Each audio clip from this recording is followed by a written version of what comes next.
Hello everyone. In our lecture last week on RNA Part 1, we first looked at the building block of RNA, which is the individual ribonucleotide and its structural properties. And then we saw how they polymerize to form longer ribonucleic acids and the types of secondary and tertiary structures that RNAs can adopt. We also looked at some of the functions of RNA in the central dogma, which describes how information flows from DNA to RNA serving as a messenger, and finally to expression of proteins. We also saw how RNAs could serve as a genomic material for viruses, adding on to its functions in the conventional central dogma. And we also had examples of them acting as enzymes, which had intrinsic catalytic activity. And we also saw how microRNAs and siRNAs could help to regulate gene function by binding to complementary sequences on mRNA and then leading to silencing or degradation of those mRNA transcripts. So all the things we covered in our first lecture are important structural properties and functional concepts that you will be tested on, and you need to know their details. In this week's lecture, we will discuss some of the broader principles relating to RNA. Today's lecture is meant to showcase the diversity of subtopics within RNA and why it is important to study them. So we'll be going over examples that highlight some of the concepts and themes from last week's lectures, where we see examples of how looking at RNA structure and function is relevant, and then how we can apply this knowledge. Hopefully, we will gain a better understanding and appreciation of the emerging technologies related to RNA, as well as the impact that scientific discoveries can have. Finally, hope this will be an enjoyable lecture, and the full content and details of this topic will be covered in more advanced modules, for example, in BS1021. The topics that will be covered in today's lecture, we will first look at techniques in the lab that help us to determine RNA structure. So last week we looked at the types of secondary structure and tertiary structure that can be formed. So how do we know which sequences form such structural arrangements? We also saw last week that RNA has many interactions with itself, with DNA, and also with protein. So what lab techniques enable us to study these interactions? We will then revisit the life cycle of mRNA and how gene expression can be regulated, also through different mRNA modifications. We look at examples of ribose switches, of RNA silencing and CRISPR-Cas9 technologies, and how they are now utilized in the lab setting. We will also look at another class of non-coding RNAs, which are the link RNAs or long non-coding RNAs. And then towards the end, we will look at RNA viruses and the detection of non-self RNAs, as well as how we can leverage RNA technologies to be used as drugs. Finally, we will end off by revisiting the central dogma again. So firstly, how is RNA structure determined? We will be discussing the general principles, and I don't expect you to know the names of these methods or chemicals. You should, however, recognize the RNA structures we learned about last week. And here we have an example of secondary structure, which should look familiar to you. So here we can see the stem loop or hairpin structures, where there is a region of complementary base pairing, followed by unpaired nucleotides. And here we can also see single-stranded regions. So remember, these regions of complementary base pairing will be forming an A-form helix. To detect secondary structures, the RNA sample will be first incubated with enzymes that can cut at specific motifs. So for example, in this case, this is in the unpaired single-stranded regions. And here we have an example of chemical modification, where again this chemical indicated in orange will modify the nucleotides also at these free non-base paired regions. So the effect of these chemical or enzymatic treatment would be that there will be scars left on the RNA that can be detected by sequencing the RNA. So what do I mean by scars? Let's look at it on the next slide. When we use the enzymes or chemicals to treat the RNA sample, we already know beforehand the kind of specificity they have. So specificity means which kind of structures that they bind to and modify. So on the left here, we have an example of a chemical modification that is added to the unpaired single-stranded regions. So this is marked in blue. And then we can use versions of the reverse transcriptase enzyme. So remember, reverse transcriptase is the enzyme we talked about last week when we were describing the HIV, the RNA viruses that convert RNA to DNA. So in the version of the experiment protocol on the left, the reverse transcriptase enzyme will generate a complementary DNA sequence based on the RNA until it encounters the modification in blue, and then it will fall off. So it will stop sequencing once it reaches the modifications. And when you then sequence this DNA, this cDNA that is produced from the RNA, you can figure out where was the location of the modification based on where the DNA sequence abruptly ends. And in the other version of this protocol, the reverse transcriptase enzyme won't fall off. It can continue to generate the complementary cDNA strand, but it will create a mutation, here marked in red, based on what it decides should be the complementary base to the modified nucleotide over here. So it generates all these mutations in red that can be traced back as the sites of the modification. So we then know that those regions are the single-stranded regions. And finally here in the example of the right, it's a little bit different. So now it is the complementary base paired, the double-stranded regions that are chemically cross-linked together. And then the RNA will be fragmented into pieces and then ligated together. So the cross-link will then be reversed, and to allow the reverse transcriptase of these RNA fragments to take place.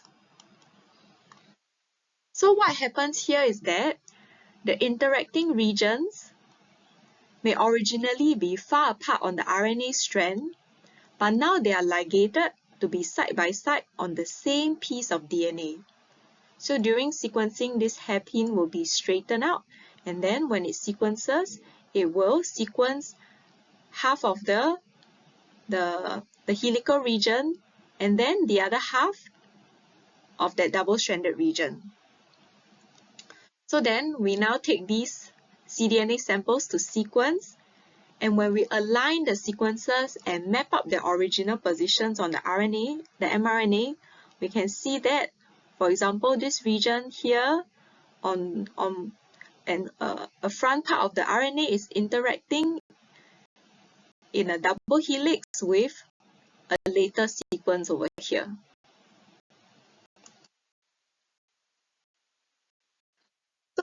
do these enzyme or chemical treatments work? So we go back to look at the RNA structure again, and we can see that these treatments will interact with functional groups provided by the ribonucleotide. So for example, it can react with the 2' OH group on the ribose sugar or with specific nucleobases. And some of these treatments require the RNA to be less structured and hence in those single-stranded flexible regions to allow access of the functional groups for the chemical reaction to take place. So in the past few slides, we have been talking about experimental probing with chemicals and enzymes, and then sequencing and mapping the modifications. Bioinformatics can also be a very useful approach. So one way is to compare and align the RNA sequences between different species to look for highly conserved regions, which can then provide clues for the kinds of secondary structure that are important to the RNA molecule. Another way is to use base pairing principles to predict for secondary structure. In the same way that we now have softwares like AlphaFold to predict how proteins can fold. So machine learning can also be a very helpful tool to learn from experimental data sets where the RNA sequence and structures are experimentally shown and defined. And overall, these methods are for secondary structure, which are mainly regions of complementary base pairing. Here on the right, we also have methods to determine the overall fold and shape of the RNA, so the tertiary structure of the RNA. Firstly, we can again use cross-linking methods to figure out the overall arrangements of the secondary structural elements relative to each other. We can also use X-ray crystallography if we can purify the mRNA and form structured crystals from them. So for example, last week we talked about the tRNAs and how the crystal structure had been determined for them. Another method we can use on purified samples is nuclear magnetic resonance spectroscopy, for which the sample can be in solution form. So this is just a timeline to show that there has been over a decade of research and efforts to create new RNA structure determination methods based on either enzymes, small molecule modifications, or cross-linking methods. And this is still an ongoing and exciting research area as we are beginning to better understand the regulatory roles of RNA structure. So we need better methods to precisely determine the structure. Last week, we also saw that there were many ribonucleoprotein complexes where RNA forms stable interactions with proteins. So how can we study these interactions? Here are some examples of techniques that are used in the lab. So here you can purify an RNA sequence that you are interested in and let it incubate with your cell protein extract. And because you added a tag that lets you to fish out the RNA, you can wash away all the other non-specific proteins only to retain the binding partners. And then you release it from the RNA and identify what these protein binding partners are. So we call this method the RNA pull down because we fish out the RNA that we are interested in. So there is another method called RNA immunoprecipitation, where we use antibodies to be able to purify a protein that we are interested in. And we now use it to go fish for all the RNA sequences that can bind to this protein and we later release the RNA sequence to either send it for sequencing or use the polymerase chain reaction method to identify the RNA that is bound to the protein that we're interested in. The last method is somewhat similar to the first one, just a variation in the exact steps. So you can preserve the interactions that are originally inside the cell by adding a chemical that will bind the RNA and proteins that are interacting and are in close proximity, so next to each other. And we can then use different methods to isolate, to fish out the RNA that we are interested in together with the protein that is now cross-linked to it because it was interacting together. And we can then release the protein and use a method called mass spectrometry that can help to identify the protein sequence. So we've just looked at some techniques used in the lab to determine the structures of RNAs and the proteins that they are interacting with. Now let's revisit the life cycle of mRNA and look at the roles of mRNA modifications. So here we have a familiar cartoon that describes how the pre-mRNA is transcribed from DNA in the nucleus, and it then has to undergo a few modification steps of capping on the 5' side, splicing, and then 3' polyadenylation before the mRNA is considered mature and can be exported out of the nucleus and translated into protein. So the splicing process removes unwanted introns and joins the exonic sequences from the pre-mRNA molecule. However, splicing can also join different exon combinations from the same pre-mRNA molecule, and we call this alternative splicing.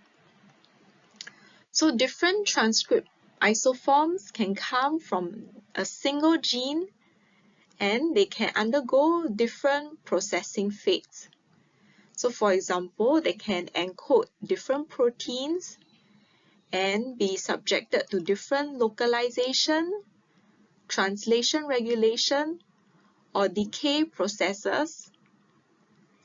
And the number of possible mature transcripts will increase with the number of exons that are present in a gene. So this greatly increases the complexity of the eukaryotic transcriptome. And this is especially important for multicellular organisms because this increased transcript diversity can allow the specification of different cells, different cell types, and different tissue types. So in any cell in a multicellular organism, only a subset of genes and transcript isoforms are being actively expressed. So that's why they can have different functions and properties. Now let's go back to look at the 5' capping process in more detail. So there are many different steps and enzymes involved, and here we are looking at the 5' end of the pre-mRNA strand, which has the triphosphate group, so 3 connected phosphates. And in the first step, we have the triphosphatase enzyme cleaving off one of the phosphate groups. So now there are only 2. And in the next step, a transferase enzyme adds a GTP to the phosphate group in a 5' to 5' triphosphate link. So here we count carbon 1 from here, 1, 2, 3, 4, 5. And then here it's the other direction. So 1, which is connected to the base, 1, 2, 3, 4, 5. So 5' to 5'.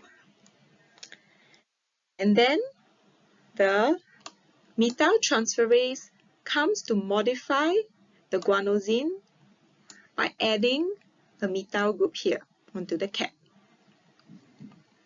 And in the next steps, you can also have the 2' OH group of the first and second nucleotides on the pre-mRNA also being methylated.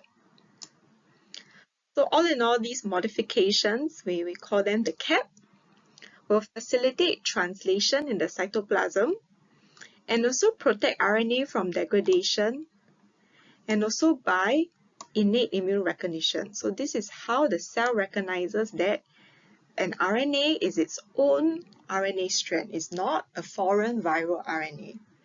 So we will look more at this later when we talk about RNA viruses. So these mRNA processing steps are important for regulating gene expression.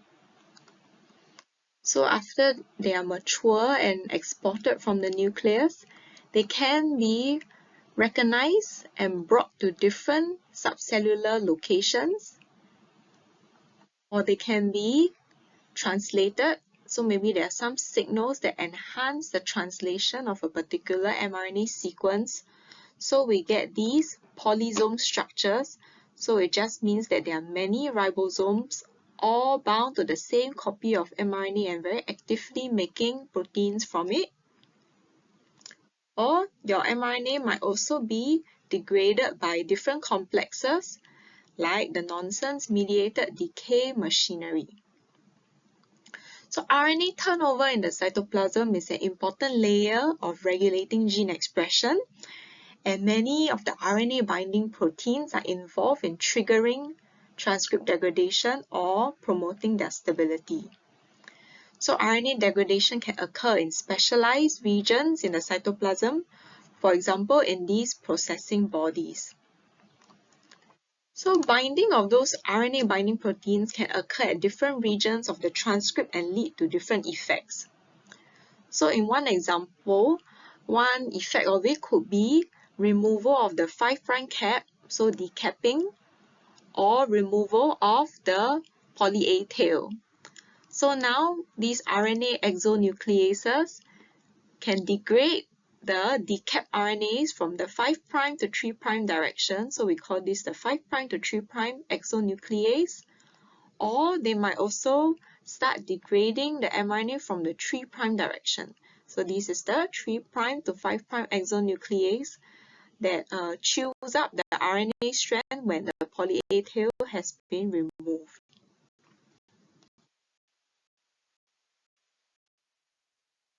Earlier, as we looked at mRNA processing, we talked about one important RNA modification, which was the 5' methyl guanosine cap with this extra methyl group here.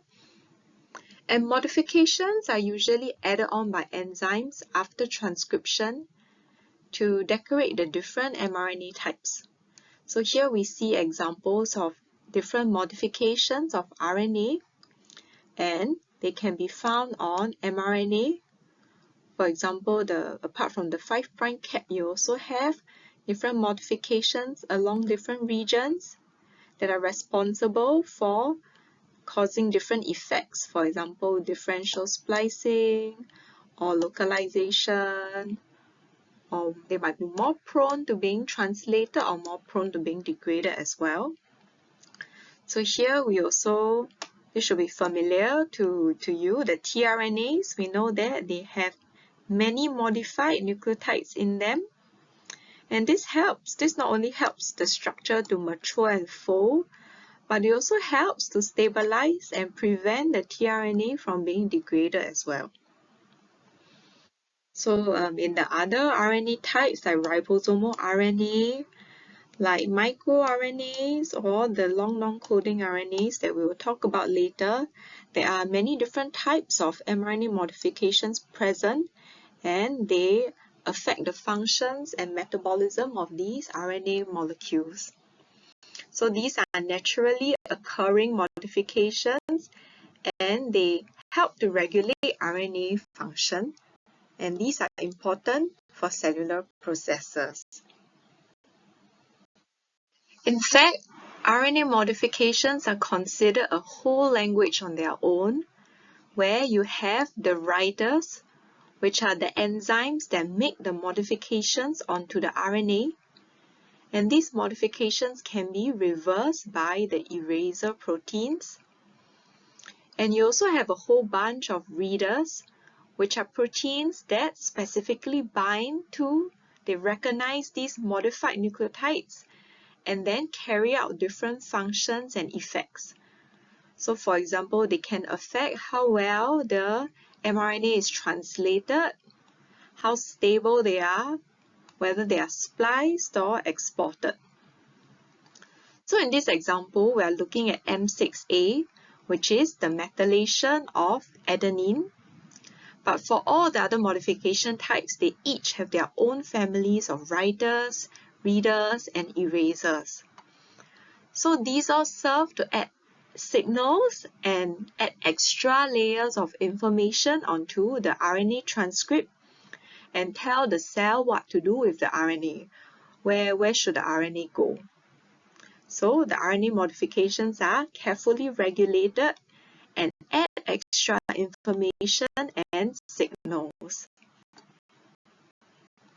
So since RNA modifications are so important, how can we study them? How can we detect them?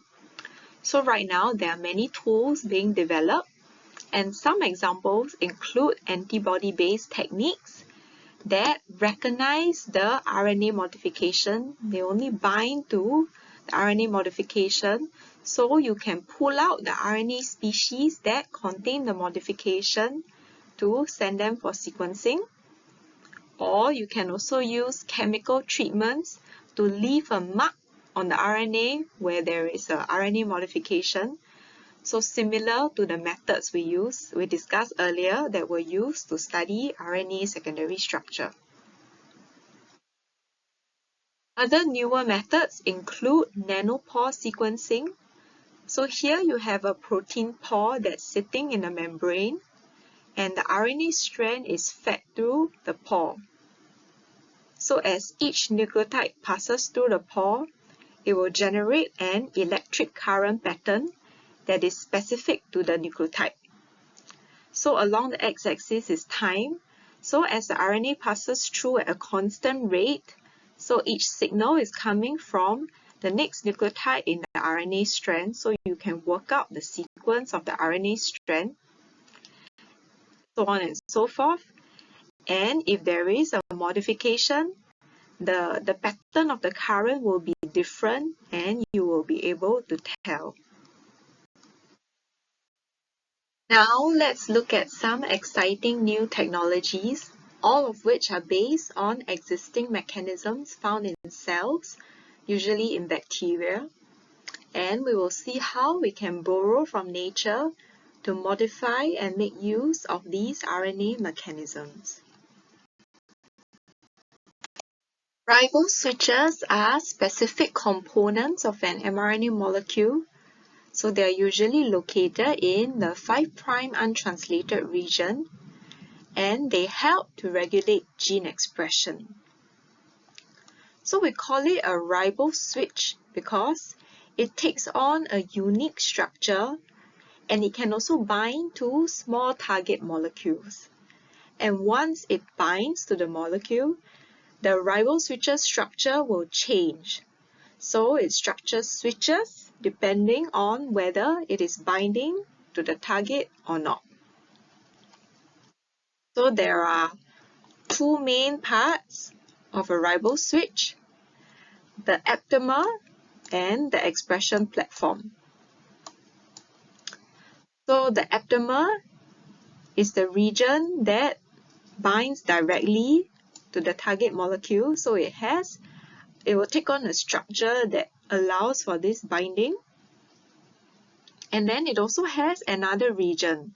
So once the aptamer binds the RNA, it will result in a conformational change to the expression platform. So the other part of it that affects the expression either by controlling transcription or translation, we call it the expression platform.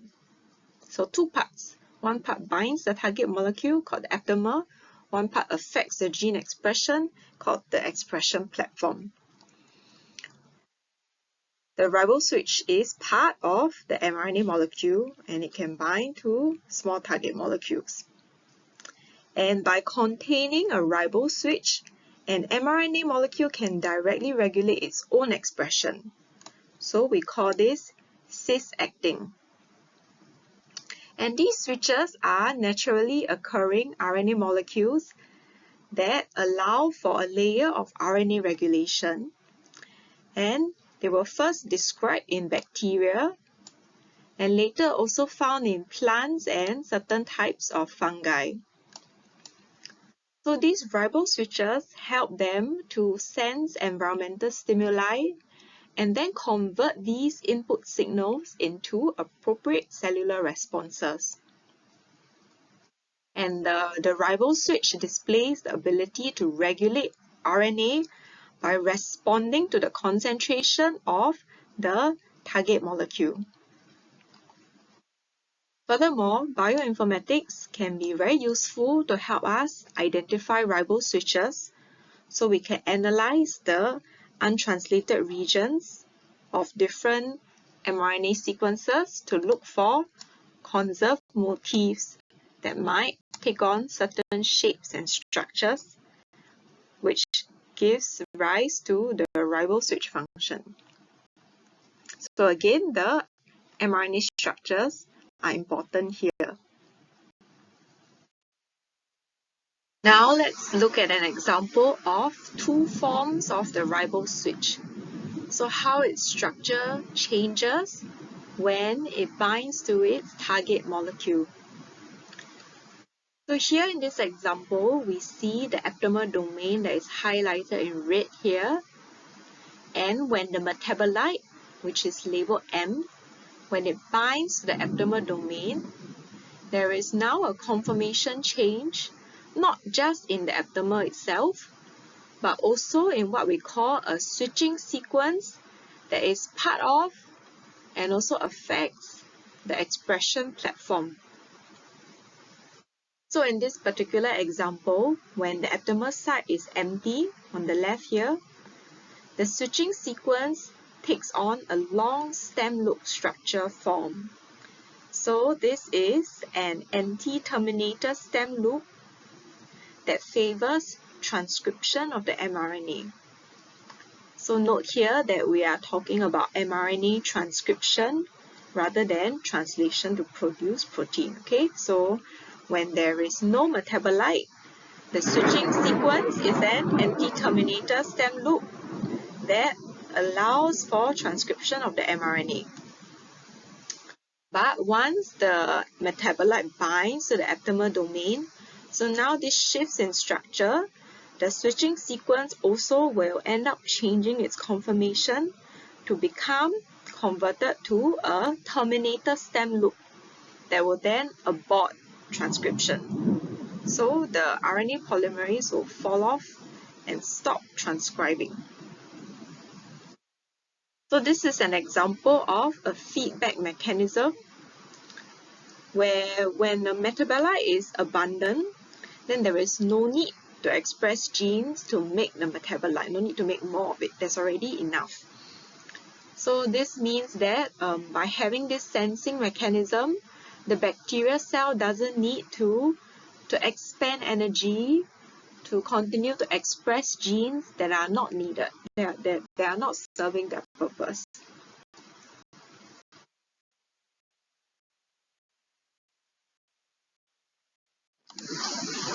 Earlier, we had an example of a ribose switch that regulates transcription, and specifically it is a type of off-ribose switch, which means that when the target molecule, which we can also call a ligand L, when it binds to the aptamer region of the ribose switch, it switches off transcription by causing the formation of a terminator stem loop. So an off-ribose switch affecting transcription. But there are also other types of ribose switches. There are also off-ribose switches that prevent the initiation of translation by making the shine-Dalgarno sequence and the start codon. So these are important for the bacterial ribosome to bind to initiate translation. So now in this case, the ligand binds to the aptamer region, and now the shine-Dalgarno sequence and the start codon are now involved in complementary base pairing, so they're no longer available for the ribosome to bind to. So this inhibits translation initiation. So these two instances are both off-ribose switches, but there are also ribose switches which have the opposite effect. So these are called the on-ribose switch, meaning that usually when the aptamer site is empty, when the ligand is not being bound, the mRNA is either not being transcribed or is not being translated. But now once the ligand binds to it, it then switches on expression either by transcription or translation. So it turns on the expression. So because ribose switches are mostly found in bacterial cells, they can actually be good targets for antibiotics that act specifically against the bacteria. So one example of an antibiotic that affects the ribose switch is pyrithiamine. So this is an analog, meaning that it is structurally similar to thiamine, which, if you may recall, is a vitamin, your vitamin B1. So when this antibiotic enters the bacterial cell, it gets converted into pyrithiamine pyrophosphate, and this has been shown to be able to bind to and activate the thiamine pyrophosphate ribose switch. So when this binds to the ribose switch, it causes the bacterial cell, to stop making the enzymes that are needed for either the synthesis or the import of thiamine pyrophosphate. So even though the cell doesn't actually have high enough levels of TPP, by having this analog bind to the bacteria mRNA, it is tricking the bacterial cell. So it will switch off the TPP, the thiamine pyrophosphate production. But because this is an important coenzyme, and the antibiotic, the pyrithiamine pyrophosphate, cannot substitute for the actions of the coenzyme. So in the end, it will cause the bacterial cell to die from not having enough of this vitamin that's needed. We are continuously borrowing from biology and making use of the machineries that exist in nature, and then adapting the process to do what we want. So here is one example where we can engineer artificial ribose switches to act as biosensors. So here in this example on the right, what's happening is that we can identify ribose switch sequences that are specific for the target ligand. So this region around the red blob is the aptamer region on the ribose switch, and the red blob represents the ligand. So we can also fuse this original ribose switch sequence with another RNA sequence, which is the dye-binding aptamer. So what will happen is you now have a biosensor where when the ligand in red doesn't bind, the biosensor takes on one specific structure. But now when the red blob, when the ligand binds to the aptamer on the ribose switch, it triggers a conformational change. So the dye-binding aptamer structure will also change because it is now fused to the original ribose switch. And what will happen is that it will change its structure so that it can now bind to a molecule that is originally not fluorescent. But now when the dye-binding aptamer is now in this form and it can interact with the molecule, it can stimulate it to now fluoresce, and emit light that can be detected.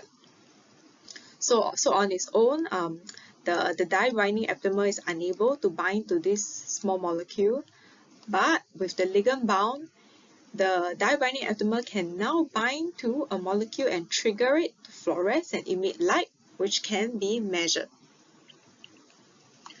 So this is an example of a dynamic biosensor which can allow us to monitor changes to the concentration of a target ligand over time.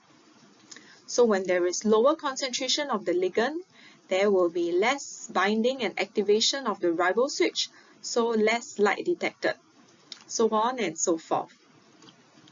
And this is an example of a continuous assay. So you can just monitor the system over time.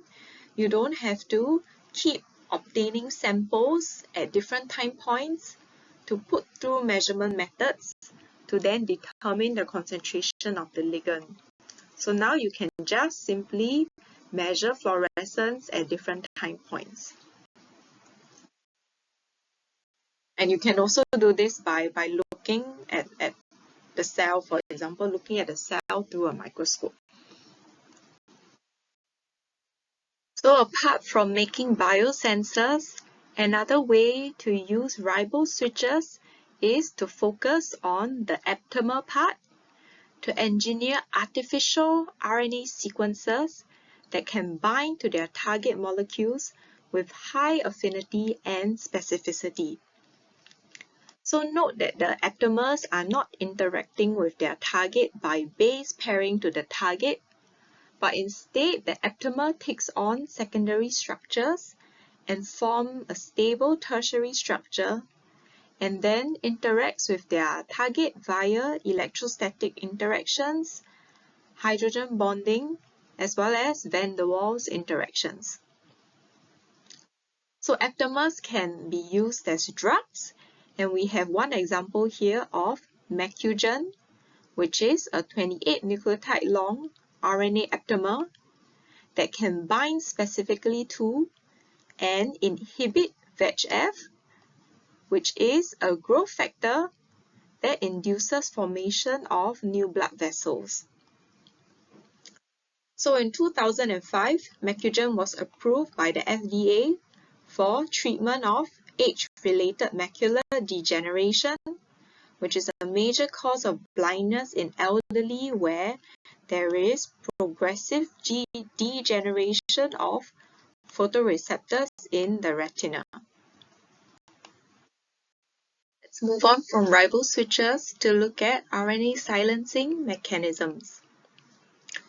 Here we have a diagram showing the different types of RNAs, and some of them should be familiar with you. For example, mRNA, that is protein coding, is actually only a small part of all the RNA that exists in our cells.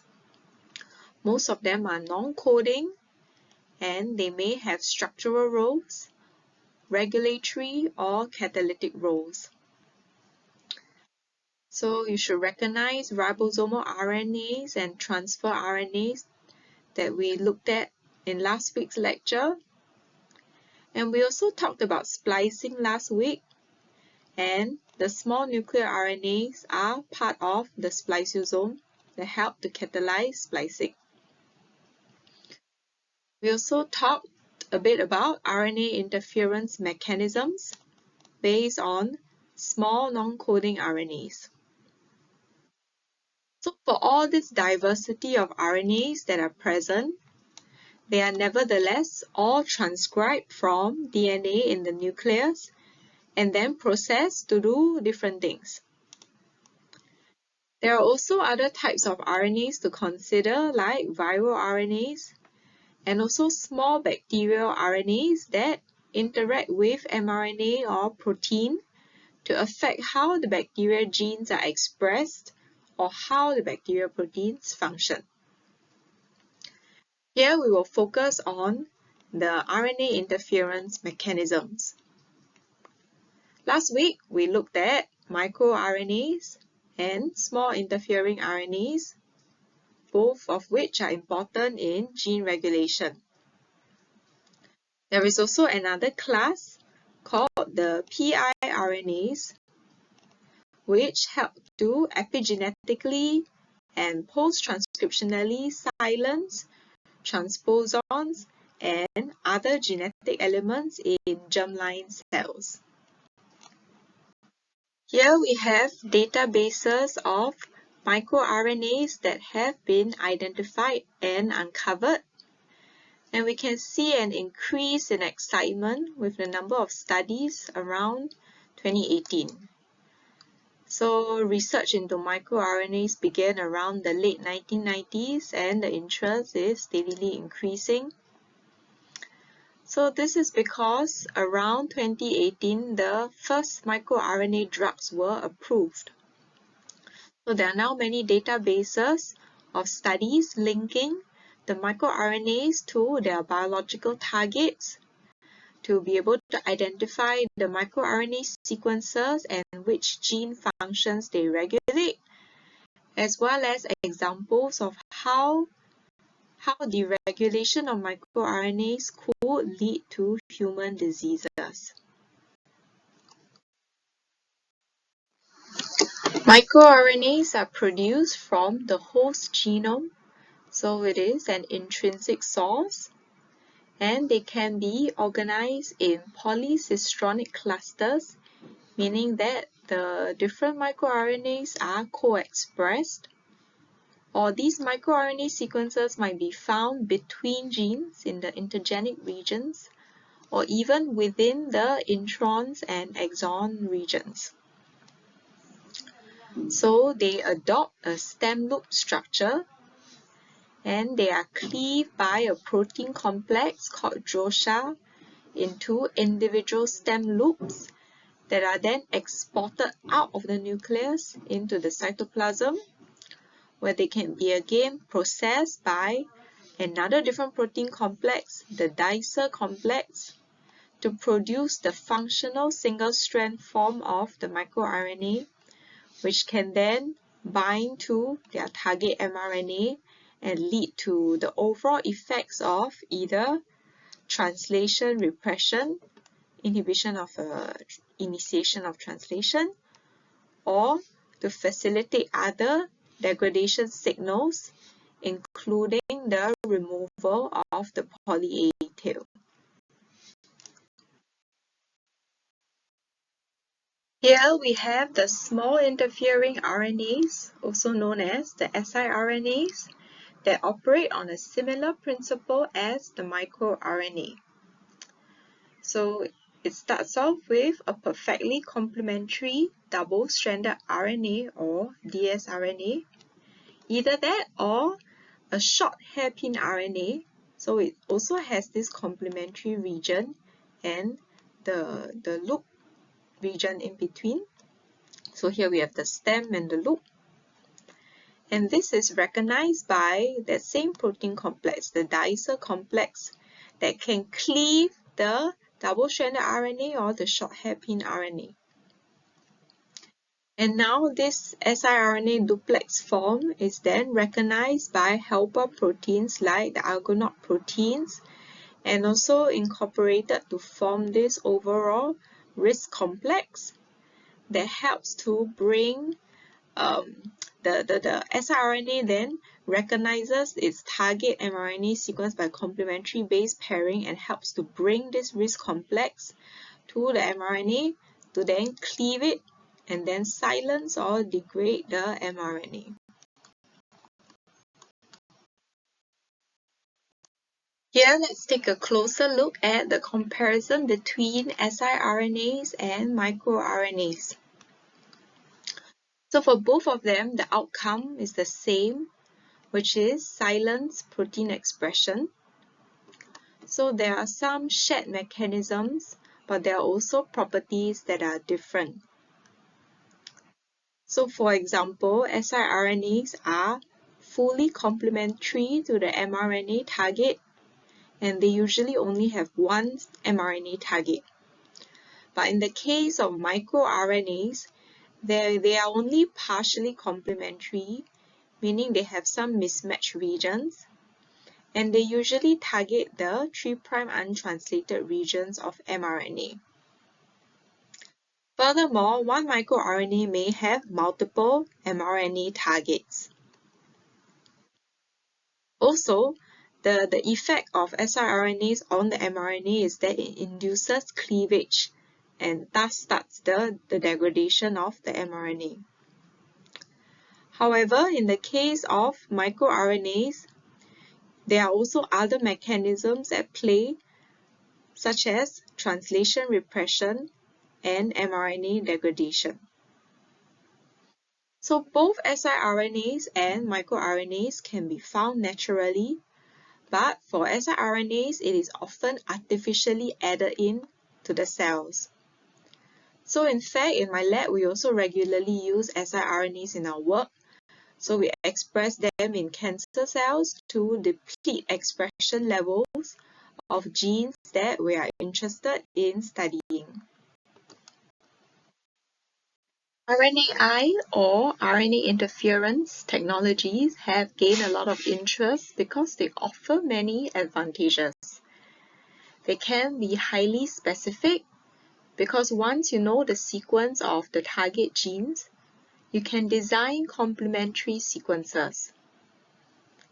Much like the design of your PCR primers to amplify DNA, you can check that the sequences you use, the sequence of the primer, the sequence in this case of the siRNA or microRNA, these sequences chosen are highly specific.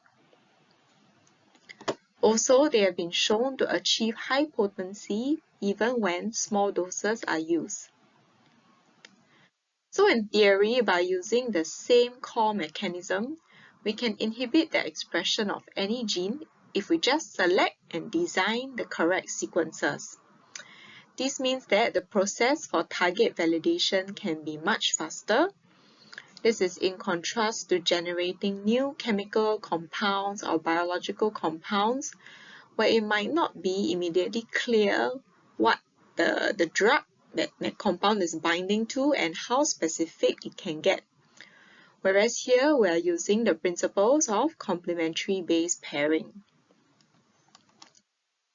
And following the wide use of mRNA vaccines since COVID, people are increasingly convinced that we can achieve safe delivery of nucleotides. So these short sequences are easy to synthesize, and it is also easy to then add RNA modifications to help stabilize the RNA and also reduce the immune responses towards it. So different modifications have been found that can help to increase the stability or affect the cell type specificity to improve these RNAi drugs. And because of the sequence conservation between different species, we have been able to use animal models to study the utility and potential of different RNAi therapies. In 2018, the first RNAi drug was approved for use. So this is an siRNA drug that is being delivered to cells using lipid nanoparticles, so similar to the COVID vaccine. So this is Onpattro, and it is used to treat nerve damage caused by a rare genetic disease where there is a mutant form of this transthyretin protein or TTR being formed. And what the siRNA drug does is that it will interfere with and reduce the production of this mutant transthyretin.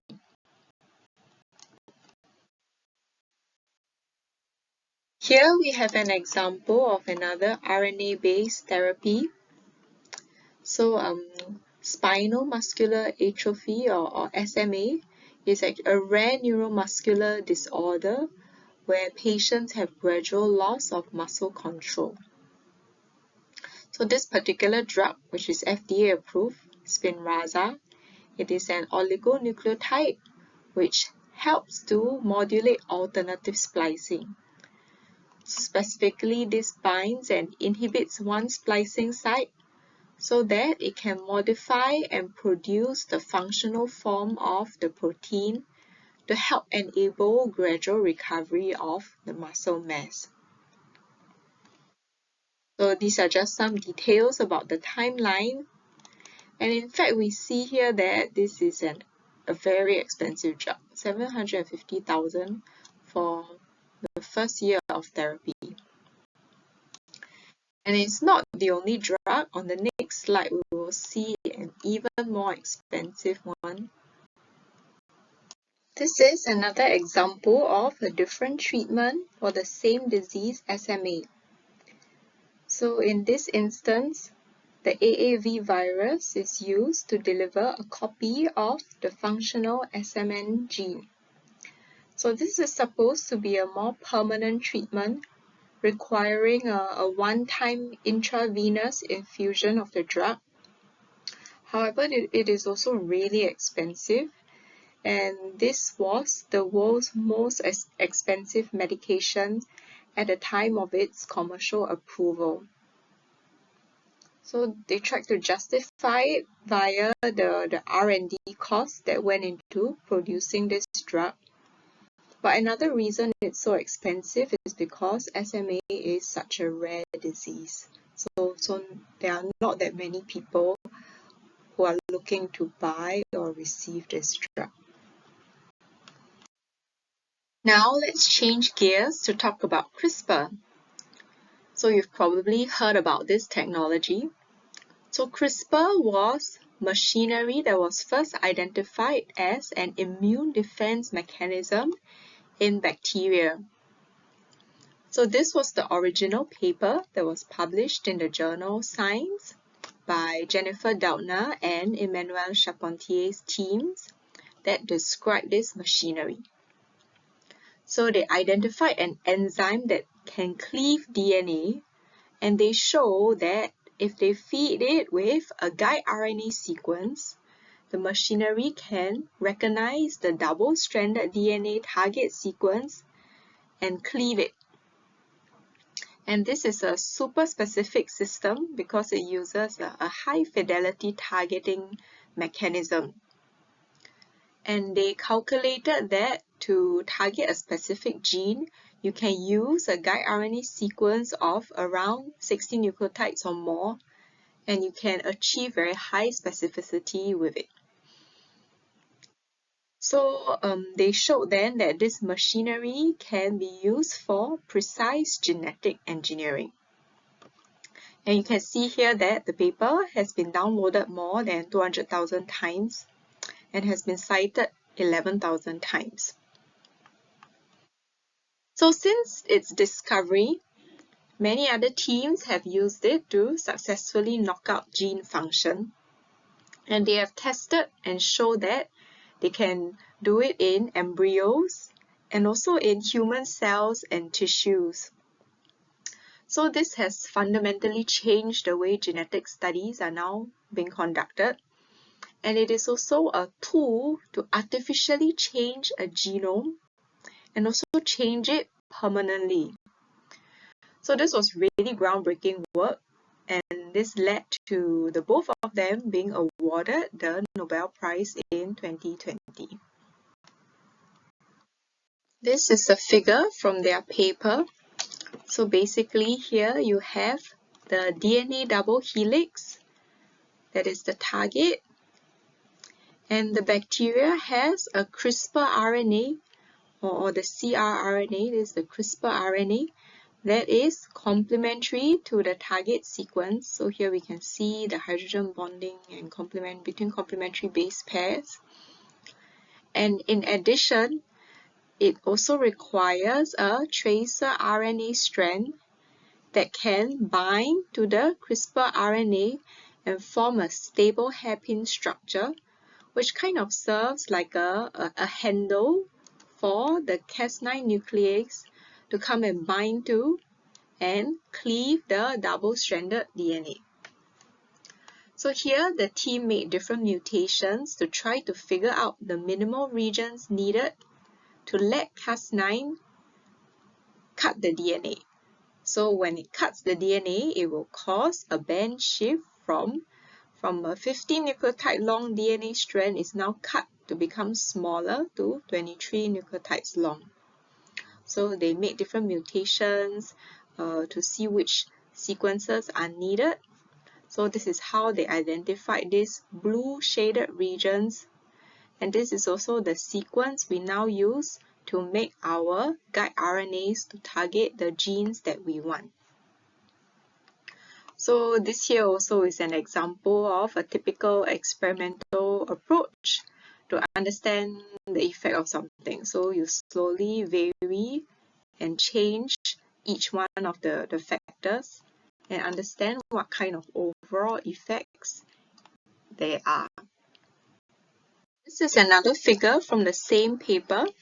So earlier, they were looking at the minimal regions on the CRISPR RNA and the tracer RNA to be able to direct Cas9 to come and cut the DNA.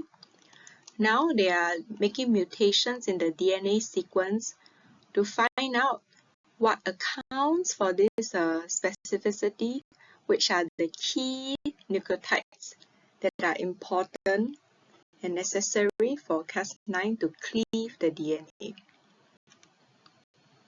Here are the different types of CRISPR systems in bacteria, and you can see that there are two main classes, the class 1 and the class 2. So class 1 systems have more protein components that are needed to form the whole machinery. So each one of them corresponds to a protein with a defined set of functions. In contrast, the class 2 systems are simpler with just a single effector protein. So Cas9 is one of the class 2 proteins, and this single protein is all is needed for the enzymatic activity. So all the other proteins here are for other immune defense roles. So you also need the CRISPR and the tracer RNA sequences, and this can actually be fused into a single RNA sequence that we call a guide RNA. So essentially, to achieve gene editing, you only need to express two components into the target cell that you want to edit the DNA of, the Cas9 and the guide RNA. So this is very handy because the Cas9 structure is not so bulky compared to the ribosome or other eukaryotic machinery.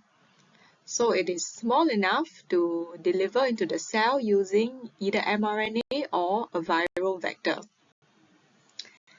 And if you design a totally complementary guide RNA sequence, it can reduce off-target effects to achieve high specificity.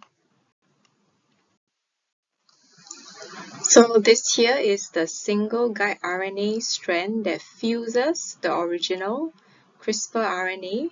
The CRISPR RNA binds to the target DNA, and also the tracer RNA that forms the hairpin structures that are recognized by the Cas9.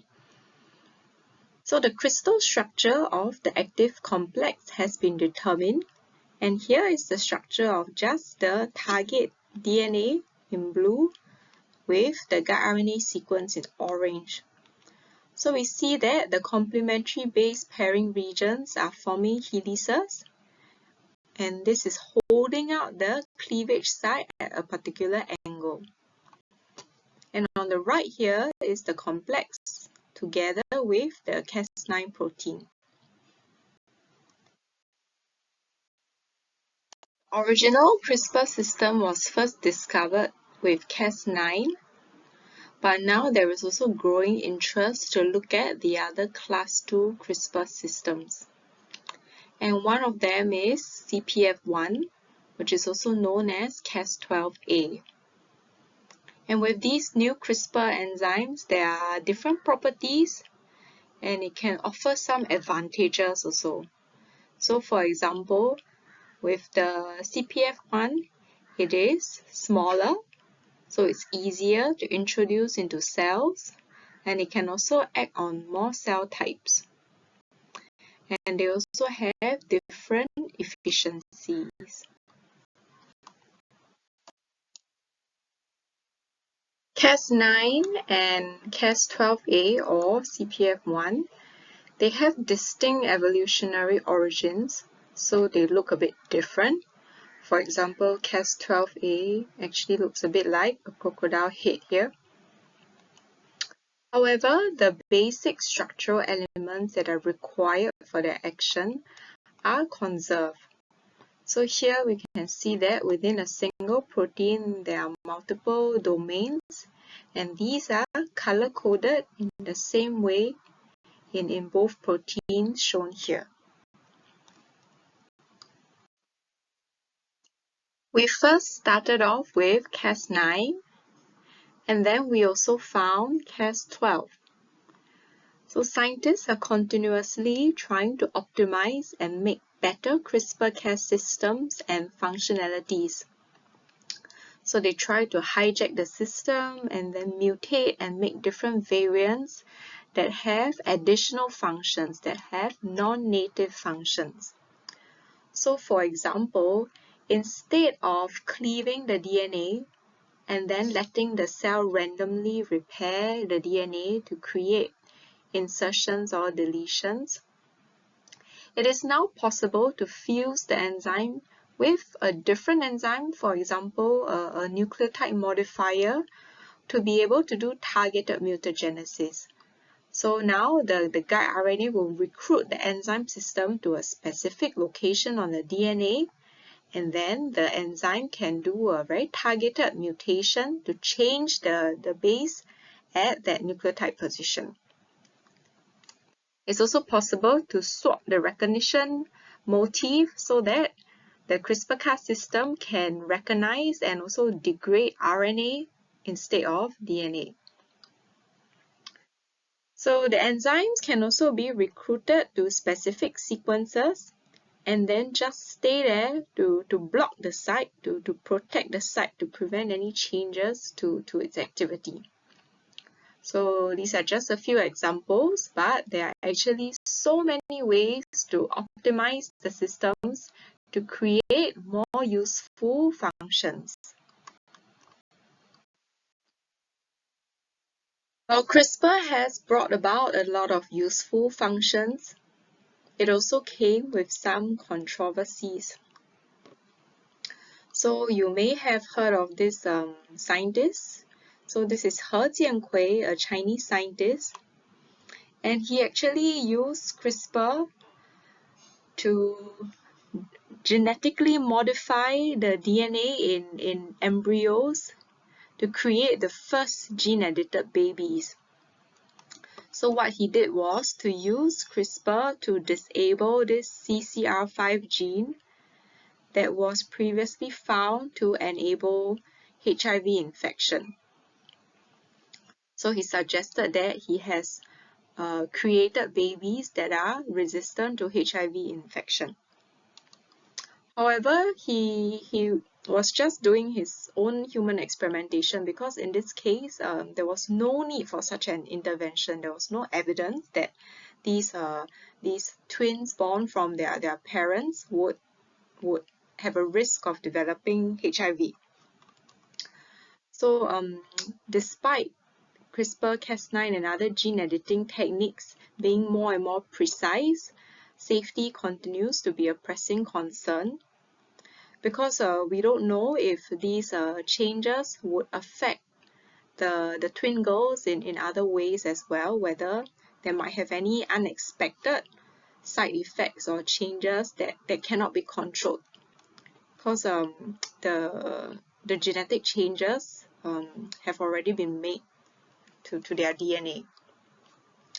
So this has also raised the discussion about ethics also, and regulatory principles that need to come with such new technologies as well.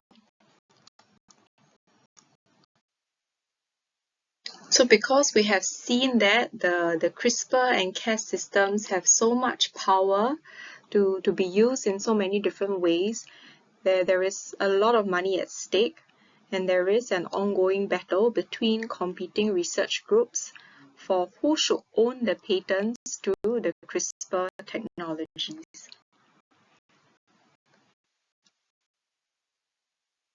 So we've just talked about the CRISPR-Cas9 system that was first discovered in bacteria, so the bacteria's regulatory RNA.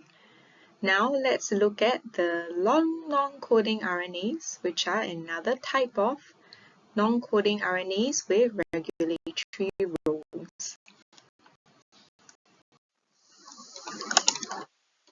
If we go back to the same diagram from earlier showing the different classes of RNAs, the different types, we see that there is one class of non-coding RNA, which are the long non-coding RNAs, or link RNAs for short, and these have been found to have roles in regulating the chromatin structure and affecting gene expression.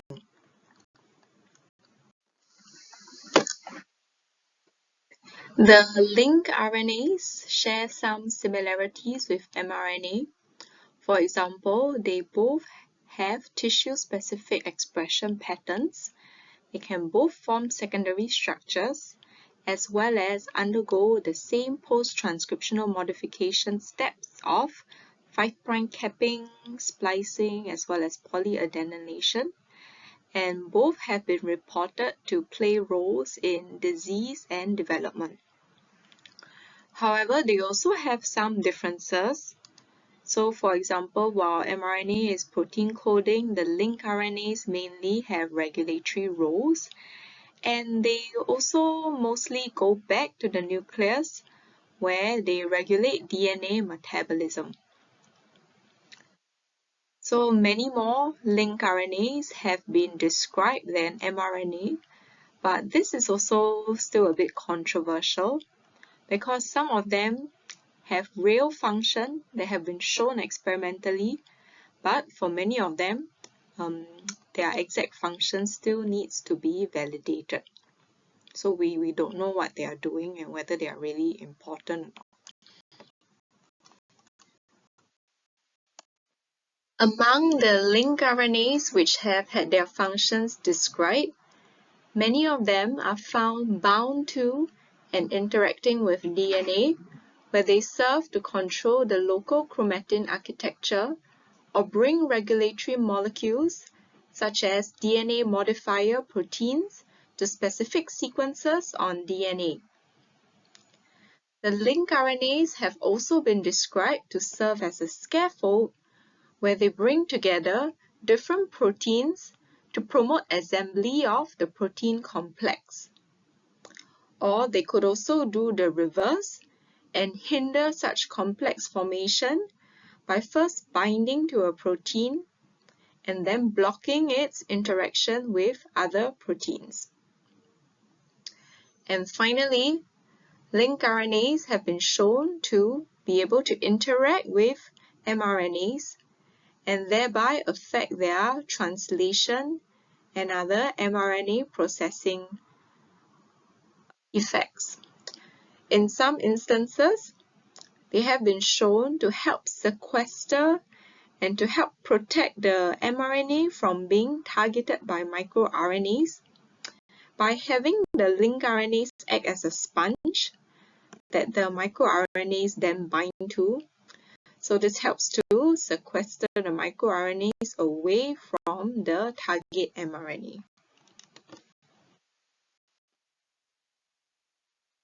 Now we are going to revisit RNA viruses and how cells can distinguish RNA that belongs to itself or comes from other foreign sources. And this has implications when we talk about RNA therapies. We know from last week's lecture that there are several different types of RNA viruses. They can be double-stranded or single-stranded. And specifically, the COVID-19 virus or SARS-CoV-2 is a single-stranded positive sense RNA virus. meaning that if it successfully infects cells, its RNA genome can be directly used to synthesize viral proteins. Many methods have been developed to detect the COVID-19 virus. In the test kits that were commonly used, antibodies that recognize the COVID viral proteins were used to detect virus present in our nasal swab samples. And in other methods, RNA was extracted from the samples and then converted to cDNA using the reverse transcriptase enzyme. And then these samples were either sent for sequencing, which could tell us how quickly the viral genomes were mutating and the formation of different substrains, for example. And the cDNA was also used as the gold standard method through reverse transcription PCR, quantitative PCR. And this method not only allows us to detect the presence of virus, but also measure their concentrations. Finally, the mRNA vaccines were also developed to generate immunity against the COVID-19 virus.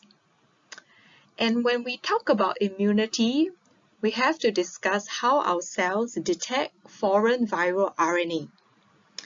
Because when this happens, the host cell launches an innate immune response, which is why we often have a fever when we get infected with a virus. For some time, there was also a lot of interest to understand why some patients had long viral incubation periods, or why others had more severe responses to the viral infection. But if the host cell triggers defense mechanisms when it detects the foreign viral RNA, what about the foreign vaccine mRNA that we receive? In fact, the RNA vaccine could only be developed following our understanding of the factors that affect RNA stability and immune surveillance of RNA. Specifically, certain modifications on RNA can help to mask recognition by our immune system to improve the stability of the vaccine RNA. And this is also the reason for the 5' capping for the modifications of our own host RNAs within the cells. Here we have a complicated signaling pathway map with all the different innate immune response mechanisms. So they comprise of pattern recognition receptors, which are triggered by the presence of foreign pathogen signals. For example, bacterial cell wall components that will otherwise not be present in our cells. In the case of RNA viral recognition, we have the RIG-I-like receptors that bind to RNA and then get activated to trigger downstream signaling to tell the cell that there is an infection. There are also the Toll-like receptors that can bind to either single-stranded or double-stranded RNA from viruses that do not have the host RNA modifications.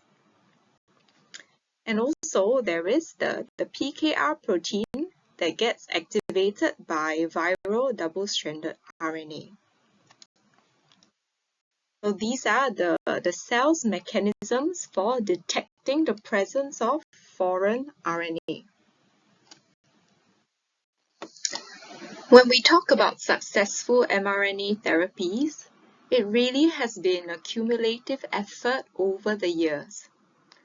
From the first efforts to produce mRNA in vitro, to the initial discovery of the protective 5' cap, to then developing methods to stably deliver mRNA, and then to the discovery of how mRNA localization can be achieved, then to the first clinical trials using cells transfected with mRNA, and then the first efforts to develop mRNA vaccines. And finally, during the COVID emergency, mRNA vaccines had to be rolled out quickly. But this has also helped the public to gain acceptance of mRNA-based therapies. mRNAs are expected to become the third major class of drugs after small molecule drugs and antibody drugs. The delivery systems were key to ensuring the efficacy and safety of the mRNA drugs, and they help to protect the RNA structure and enhance their targeting ability, which thus allows the reduction of dose of drug to be delivered and reduces the toxic side effects. Lipid nanoparticles were the most common delivery system used for mRNA drugs. And in recent years, there has been more and more mRNA drugs being developed and being available on the market. The success of commercializing the COVID mRNA vaccines has driven a wave of nucleic acid drug development.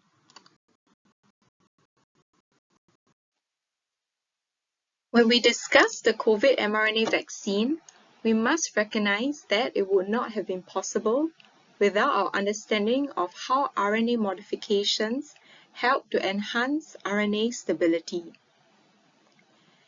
In the pioneering work by Katalin Karikó and Drew Weissman, for which they were awarded the Nobel Prize, they showed that in vitro transcribed mRNAs that contain the modified nucleotide pseudouridine could be highly translated in cultured cells.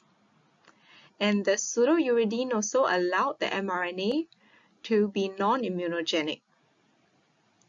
They showed that when they introduced the pseudouridine containing mRNA encoding for the protein erythropoietin into mice, they were able to achieve elevated serum levels of the protein for days, as compared to the mRNA that just contained uridine, and also compared to the introduced protein alone. That research formed the basis of the COVID-19 mRNA vaccines, which are the Pfizer-BioNTech vaccines as well as the Moderna vaccine. In fact, the Moderna vaccine was produced by the Lonza Group, and they were initially producing 1 billion doses in a year, with each dose containing 50 micrograms of vaccine. So this means that just 50 kilos of the mRNA vaccine alone was worth 30 billion USD. And the vaccine is about 400,000 times more expensive than the equivalent weight of gold. This is one example of how knowledge can convert a suitcase of biochemicals into such value. Of course, the vaccine production process was not easy, and here is a simplified scheme comparing the methods for synthesizing conventional protein vaccines versus the mRNA vaccines.